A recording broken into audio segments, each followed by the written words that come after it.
Hi, it's me, your boyfriend slash girlfriend slash day friend's favorite content creator, reminding you once again that if you haven't seen Yu Yu Hakusho, you need to watch it. That shit is peak. So it is nearing December, which means it is nearing the Game Awards, and also Mariah Carey grows ever stronger. But talking about the Game Awards, real quick, this is not going to be a very long video, I promise you. So the Game Award has award shows. It has nominees. It has, awards being given. I'm saying awards a lot because my brain's not functioning. Okay, there we go. So the Game Award show is on its 10th year, which is honestly a feat. Jeff Keighley has supplanted himself as just the king of gaming related stuff. He has his Summer Games Fest that killed E3. He has the Game Awards that no one else can compete with. No one else. There are people who are trying very badly, but I digress. On his 10th year, and this year he decided to do something different. This year, he decided to be very dumb. And when I mean very dumb, I don't mean the chic Hydra bot. Not that dumb. That's cool, out of touch gamer dad dumb. This is like almost maliciously dumb. Okay, I'm not gonna be on the bush anymore. You saw the thumbnail.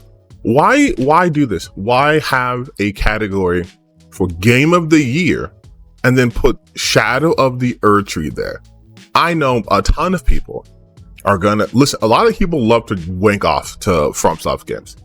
I love FromSoft games too. Okay, I have played Shadow of the Erdtree. I did a whole thing. I streamed it and all that stuff too on my YouTube channel. Go watch it.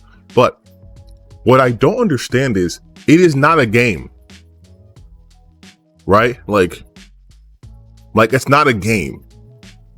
It's an expansion.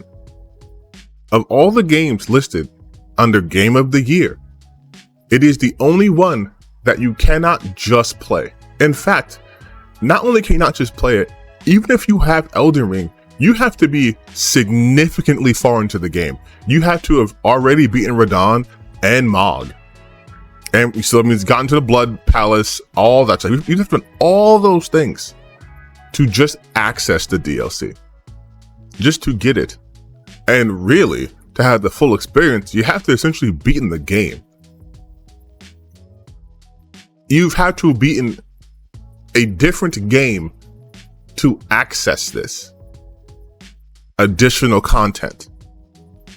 Jeff, when I said you're being dumb, I was saying that because why not just have a best expansion or best DLC option? Why would you do this? Why would you make it part of the? It feels like you just want to give you just want to give it Game of the Year again. You just want to make Elden Ring Game of the Year in 2022 and 2024. Doesn't make any sense. Competition wise, if you put it in that category, honestly, it shouldn't win. It's not a game. Metaphor ReFantazio is my Game of the Year, okay?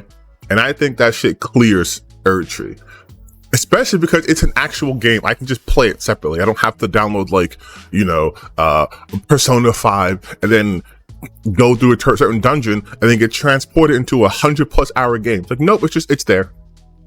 By itself, standalone. See, now if Erdtree was a standalone, I could see that then. Because it would be recommended for you to play their main game to get the context of stuff, but you could functionally play it separately. You cannot do that here. But honestly, to me, it just feels like, yeah, this was just another way to just give it an award. Because why this year? There have been tons of expansions that have really, really changed the game. Why not this year? I've been playing Blasphemous. Blasphemous had a patch, an update really, which essentially is an expansion. Gives you new bosses, a completely new ending. Why wouldn't that qualify? Now this year though, this is the year that we're doing expansions. And just that expansion can qualify? Nothing else? There's no other expansion that came out this year that qualifies that? Because then what is the criteria of that? Does it have to be significantly long? If The Witcher 3 came out this year or did expansion packs this year, would those be nominated? Because it just feels like this is, again, just another way to give it to, God, I can't think of it. Another way to give it to Shadow of the Erdtree. another way to give it to Miyazaki, another way to give it to Elden Ring. And it don't sit right with me. It don't sit right with me, Jeff. Because again, why not just have it a separate category? I still think Metaphor should win it. I'm not going to call it rigged or anything like that to don't win it, but I think it's really, really stupid to even put yourself in a situation when you had an easy out. You could have just said, this is best DLC. Here are the Game of the Year categories.